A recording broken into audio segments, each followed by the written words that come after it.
મારે સલૂન છે અને ઇવેન્ટ મેનેજમેન્ટનું કામ કરું છું. ઇવેન્ટ મેનેજમેન્ટમાં જયદીપભાઈ ડાભી અક્ષર હોમ ડેકોર વાળા મારા સંપર્કમાં આવ્યા હતા. ત્યાર પછી એને છે ને નવરાત્રી કરી ત્યારે ઇન્વિટેશન ને એવું બધું હતું. ત્યાર પછી અમે લોકો સાથે ઇવેન્ટ નહીં કરતા. એ અરસામાં મારો બર્થડે આવ્યો.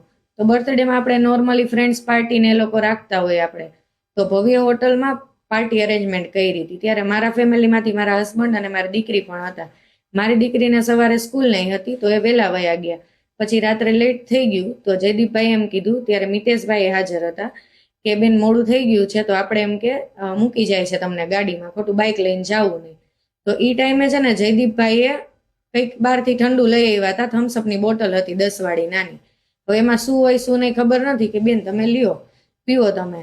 તો આપણે તો નોર્મલી હોય તો ઠંડુ છે તો આપણે પીએ, ટાઈમ થઈ ગયો તો હજી ગાડી આવી નહોતી તો પીધું. ત્યાર પછી હું બેભાન થઈ ગઈ, મને ખ્યાલ જ નથી શું હોય શું નહીં. એ ટાઈમે જ્યારે ઠંડુ પીધું ને ત્યારે હોટલ છે ને એના રિસેપ્શનમાં અમે બેઠા હતા, ત્યારે રૂમમાં કે ક્યાંય નહોતા. પછી મને કાંઈ ખ્યાલ જ નથી. સવારે હું જઈ ગઈ તો હોટલના રૂમમાં હતી અને મારી હાલત કંઈક અલગ જ હતી, જે તમે સમજી શકો છો એ રીતની. ત્યાર પછી છે ને મેં પૂછ્યું જયદીપભાઈને, હું ઘરે જ વહી ગઈ કેમ કે હું બી ગઈ ને મારા ઘરેથી કન્ટિન્યુ કોલ હતા એટલા માટે.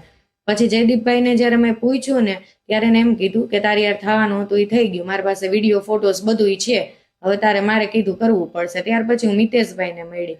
તો મિતેશભાઈએ મને એવી રીતે જ જવાબ આપ્યો કે માએ તમારી સાથે બધું કરી લીધું છે, તમારી સાથે દુષ્કર્મ થઈ ગયું છે, હવે તમારે જયદીપભાઈ કેમ કરવું જ પડશે. હવે આ એ બેનું છે ને અગાઉનું પ્લાનિંગ હતું. મિતેશભાઈએ જે રીતે મને વાત કરી એ રીતે મને ખ્યાલ આવ્યો. એ સિવાય 1-2 જણાને એને કીધું હતું, પણ એ લોકોએ ના પાડી દીધી કે અમે આવું ન કરી શકીએ. એટલે ત્યાર પછી જયદીપભાઈ મારી પાસેથી અલગ અલગ પૈસાની માંગણી કરી. મારા સલૂને આવીને મને મારે, હું પૈસા ન આપું તો.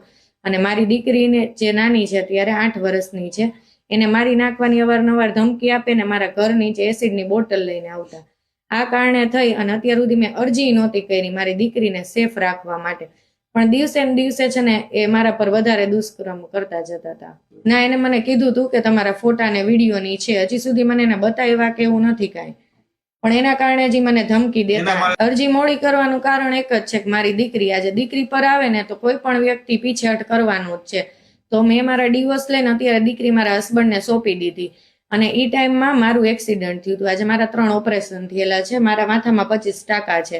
તો ડોક્ટરની મનાઈ હતી, જે કે તો હું કાગળે રજૂ કરી શકું, હું હોસ્પિટલમાં એડમિટ હતી, એટલા માટે અરજી લેટ થઈ છે. અને બીજું એ કે એને પહેલા પણ એવું મને કીધેલું છે કે તું અરજી કરીશ કાંઈ તારા હાથમાં આવશે નહીં, કેમ કે પહેલા એની પર આ રીતનો બનાવ છે જ, ત્યારે પોલીસ કાંઈ કરી નથી શકી. અને અત્યારે મેં અરજી કરી એને મહિના ઉપર થઈ ગયું છે, છતાંય પોલીસ કંઈ એક્શનમાં આવતી નથી.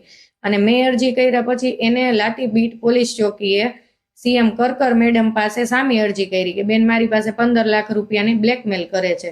જ્યારે મેં ત્યાં જઈ અને નિવેદન આપ્યું કે બેન મેં માગણી નથી કરી, જો કરી હોય એની પાસે પુરાવા હોય તો મારા ખિલાફ તમે કાર્યવાહી કરી શકો છો. તો ત્યારે એ લોકોએ પત્રકાર ઉપર કર્યું કે અમે એન્ટ્રોસિટી કરી દેશું ને તમે આમાંથી હટી જાઓ. કેટલી લાલચ પત્રકારને ખુદને આપી છે એ લોકોએ.